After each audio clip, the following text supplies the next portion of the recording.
اور میرے عزیزوں ہر روز سالگرہ، ہر روز پارٹی کرنا، ہر چوتھے دن جناب کو گھومنے جانا، اور ویسے غربتوں کی بات کرنا، لیکن ٹھنڈ میں بھی مری کا رش اتنا زیادہ ہونا کہ وہاں جگہ ہی نہ ملے، یہ ساری باتیں جو ہم نے اوڑھ لی ہیں، اگر اس میں تھوڑی سی یہ کریں، اگر آپ کے پاس جائز پیسے ہیں تو کوئی منع نہیں کرتا، لیکن اگر اس میں تھوڑا سا وقت نکال کے دینی علم کو بھی اہمیت دیں۔ یاد رکھنا، میں آپ کو ذمہ داری سے کہتا ہوں، اگر بچے کو قرآن و سنت آتا ہو تو وہ باپ کا کبھی نافرمان نہیں ہوتا، وہ کبھی نافرمان نہیں ہوتا، اس کے دل میں اللہ نور پیدا کر دیتا ہے، اس کو محسوس ہوتا ہے کہ میرے باپ کی راضی ہو تو میرا رب راضی ہوگا، اسے پتہ ہوتا ہے کہ میری ماں کے قدموں نیچے جنت ہے، اس کی کیفیات بدل جاتی ہے۔ اپنے بچوں میں تھوڑا سا یہ والا بھی شوق پیدا کریں، دے مثالیں ڈاکٹروں کی، دے مثالیں انجینئر کی، دے مثالیں بزنس مین کی، لیکن کبھی کبھی کسی عالم کی بھی مثال دیں، کبھی کبھی کسی اللہ والے کی بھی مثال دیں، کبھی ان لوگوں کی بھی مثالیں دیں جنہوں نے دنیا میں خدمات سر انجام۔ ہمارا گھر بن جائے گا اگر بچے کو قرآن پاک کا شوق لگ گیا، ہماری طبیعت بن جائے گی۔ ایک تو یہ، دوسرا اگر ہم چاہتے ہیں نا ہمارے گھر ٹوٹے نہ، تو پھر انہیں حقوق کا وہ والا چارٹر پڑھائیں جو رسول پاک نے عطا فرمایا ہے۔ صرف 2 4 5 مخصوص چیزوں کے لیے دین کی طرف نہ آئیں۔ ہماری عورتوں نے ایک مسئلہ بڑا پکا یاد کر لیا ہے، وہ کہتی ہیں کس کتاب میں لکھا ہے مولوی صاحب ساس کو کھانا پکا کے دینا، کس حدیث میں آیا ہے سسر کو کھانا پکا کے دینا؟ عورت کے لیے تو ضروری نہیں ہے، انہوں نے یہ مسئلہ یاد کر لیا، پکا یاد کر لیا۔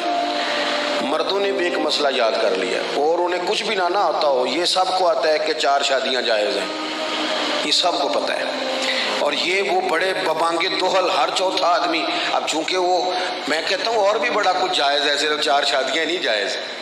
داڑھی رکھنا بھی جائز ہے دین میں، 5 وقت نماز پڑھنا بھی ضروری ہے دین میں، رزق حلال اور حرام کی تاکید اس سے زیادہ ہے، لیکن وہ ایک سٹیٹس بن گیا نا، اب یاد آ گیا۔ اور میں اکثر کہتا ہوں کہ کسی سے پیسے لینے ہوں تو دین یاد آتا ہے، اور اگر دینے ہوں تو پھر بھی تو بھائی یاد آنا چاہیے نا۔ 4 شادی قرآن مجید نے نا اہل یہود کے اس طرز کا ذکر کیا ہے، فرمایا فَتُؤْمِنُونَ بِبَعْضِ الْكِتَابِ وَتَكْفُرُونَ بِبَعْضٍ، تم کتاب کے بعد حصے کو مانتے ہو اور بعض کا انکار کرتے ہو، تھوڑا دین مان لیا جتنا اپنی مرضی میں اور باقی کے منکر ہو گئے، پورے کا پورا دین اس کو قبول کیا جائے، پورے کا پورا دین۔ میرے عزیز، اگر ہمارے گھروں میں ہماری اولادوں کو علم کا شوق پیدا ہو جائے، اگر انہیں کیفیات وہ نصیب ہو جائیں کہ انہیں پتہ چلے کہ کتاب و سنت کے علم میں بھی نفع ہے۔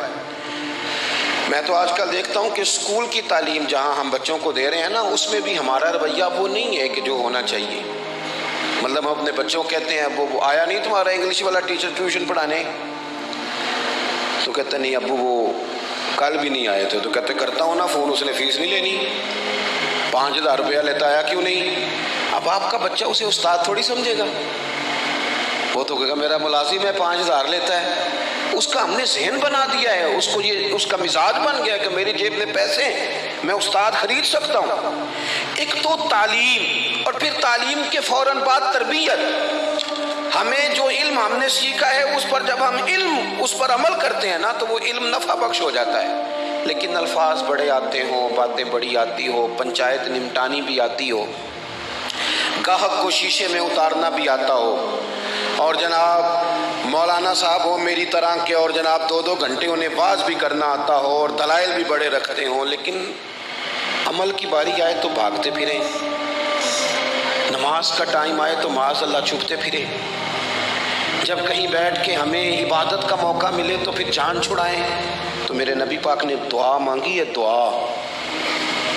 وہ یارو کتنا درد ہے اس بات میں۔ حضور فرمانے لگے اے اللہ میں اس علم سے تیری پناہ مانگتا ہوں جو علم تو ہو پر نفع والا نہ ہو، اس سے فائدہ نہ اٹھایا جا سکے۔ اپنا آپ جو سیکھتے ہیں وہ عمل کے لیے سیکھیں، جب انسان عمل کرتا ہے نا اس کی زندگی آسان ہو جاتی ہے، وہ محسوس کرتا، جو بعمل آدمی کو چھپنا نہیں پڑتا، اسے تکلف کر کے نیکی نہیں کرنا پڑتی، وہ مجبور نہیں ہوتا، بلکہ آپ نے جو سیکھا ہوتا ہے جب آپ اس پر عمل کرتے ہیں نا تو آپ کو محسوس ہوتا ہے کہ زندگی میری بڑی بہترین ہو گئی۔